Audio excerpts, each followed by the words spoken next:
ఓం శాంతి. ఓం శాంతి. ఓం శాంతి.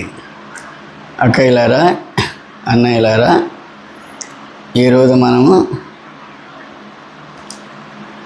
యజ్ఞం గురించి చెప్పుకుంటాం. ఈ ఎపిసోడ్లో యజ్ఞం గురించి చెప్పుకుంటాం. యజ్ఞం అనగా ఒక వ్యవస్థని సమర్థవంతంగా చేయడం.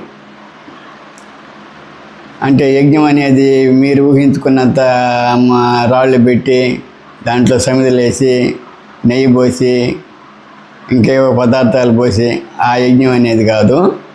యజ్ఞం అనేది ఒక వ్యవస్థ. ఏ వ్యవస్థ అయినా సక్రమంగా నడపడం, దాన్ని యజ్ఞం అంటారు. ముందుగా యోగి భవ జ్ఞానీ భవ కార్యక్రమానికి సుస్వాగతం.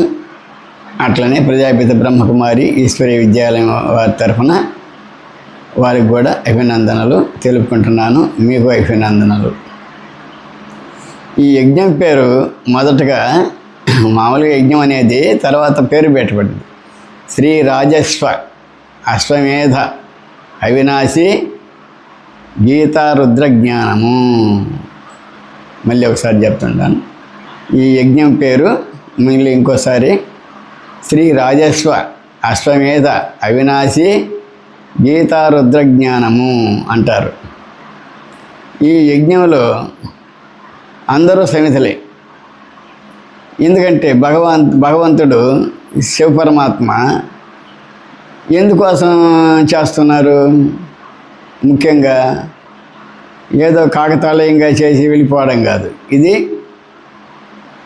దేవతల్ని తయారు చేస్తారు.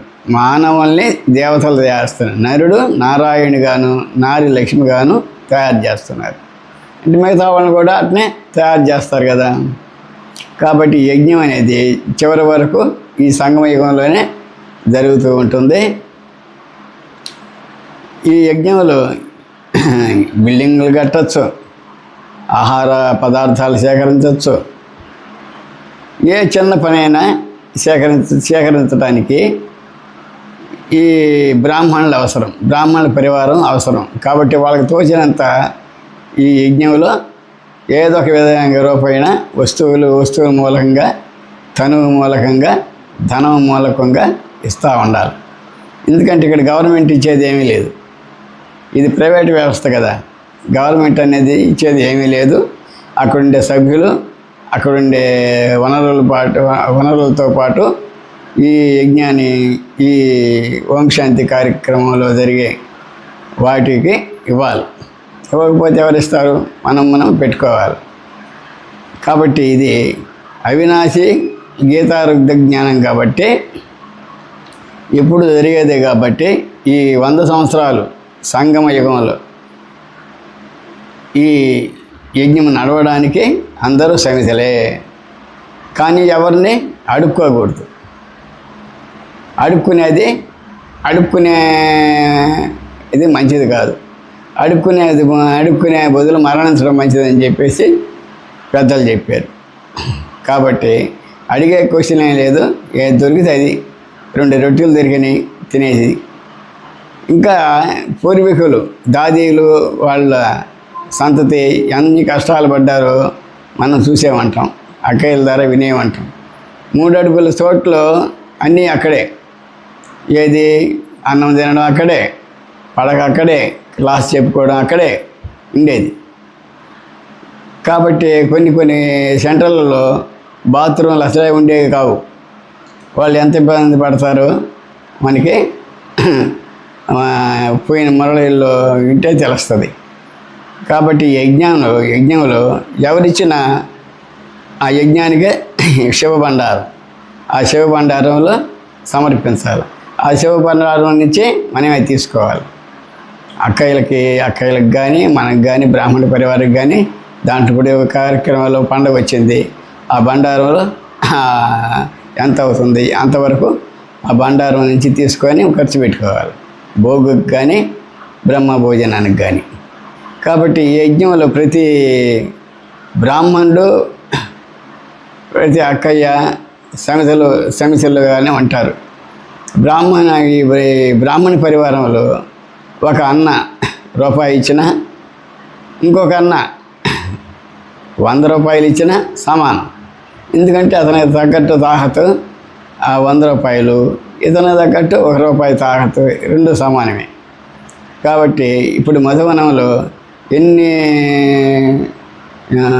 బిల్డింగ్లు వెళ్తున్నాయి, అందరూ ఇస్తేనే కదా. గవర్నమెంట్ మనకేమి ఇచ్చేది లేదు. కాబట్టి కూరగాయలు కానీ ఏవి కానీ అందులోనే వస్తూ ఉంటాయి. కొంతమంది విరాళాలు కూడా ఇవ్వచ్చు, తప్పులేదు. కానీ మనం పోయి అడుక్కునేది ఏముండదు. ఒక పండు రేపు నైవేద్యం పెట్టాలా, 2 పళ్ళు వచ్చినాయి, ఆ 2 పళ్ళు ముక్కలు కోసి పెట్టేయడమే. 2 జామ పళ్ళు వచ్చినాయి, ముక్కలు కోసి పెట్టేయడమే. అంతేగాని నువ్వు డజన్ జామ పళ్ళు తేలేదే, నేను డజన్ జామ పళ్ళు తేలేదు అనేది ఏమీ లేదు. ఒక పండు వచ్చినా ముక్కలు కోసి పెట్టేయడమే. అట్లా ఉంటేనే యజ్ఞం జరిగింది. యజ్ఞం ఒకప్పుడు బెగ్గర పాత్ర వహించింది. ఎందుకంటే బ్రహ్మబాబా 110 కోట్లు విరాళాలు సంస్థకి ఇచ్చేసాడు. ఎందుకు? యజ్ఞం సంస్థ బాగా జరగాలని 110 కోట్లు ఆయన సంపాదించింది ఇచ్చేసాడు. తన వజ్రాల వ్యాపారాన్ని కూడా వదులుకున్నాడు. ఇందుకోసం నేనే నారాయణుని, సాక్షాత్ శివుడే చెప్పాడు అని చెప్పేసి ఆయన బాగా నమ్మాడు. నమ్మి 110 కోట్లు తన సంసారానికి ఇవ్వకుండా యజ్ఞానికే పెట్టాడు. ఆ యజ్ఞంలో తిరిగి కొంతకాలం బాగానే తిన్నారు, సుఖపేతంగా తిన్నారు. తర్వాత ఏమొచ్చింది, తినడానికి కూడా అంతా అయిపోయి తినడానికి కూడా మిగలలే. అటువంటిప్పుడు బెగ్గర పాత్ర వచ్చింది. బెగ్గర పాత్ర అంటే ఏంటి? అడుక్కునే స్థితి. కానీ అడిగే క్వశ్చన్ అది మన వంశాంతిలో లేదు. ఎట్టయినా ఇది నా సంస్థ కాదు, ఇది శివయ్య పెట్టింది ఈ యజ్ఞాన్ని, కాబట్టి ఆయనే చేసుకుంటాడు అనేది నమ్మకం ఏర్పడింది బ్రహ్మబాబా. కాబట్టి బ్రహ్మబాబా ఏ విధంగా నిశ్చింతగా ఉండేది. ఎప్పుడైనా భోజనం రాకపోతే వస్తుంది, శివయ్య చూసుకుంటాడు, మందికెందుకు అని చెప్పి అనేవాడు, నవ్వుతూ అనేవాడు. కాబట్టి కానీ ఆ సమయానికి ఎవరో ఒకరు 2 రూపాయలు వచ్చి ఇచ్చిపోయేవారు. దానివల్ల ఆ 2 రూపాయలు పెట్టి పళ్ళు కానీ బియ్యం కానీ తెచ్చి యజ్ఞాన్ని నడిపేవారు. అట్లా జరిగేది. కానీ ఏనాడు పస్తు ఉండేది కాదు.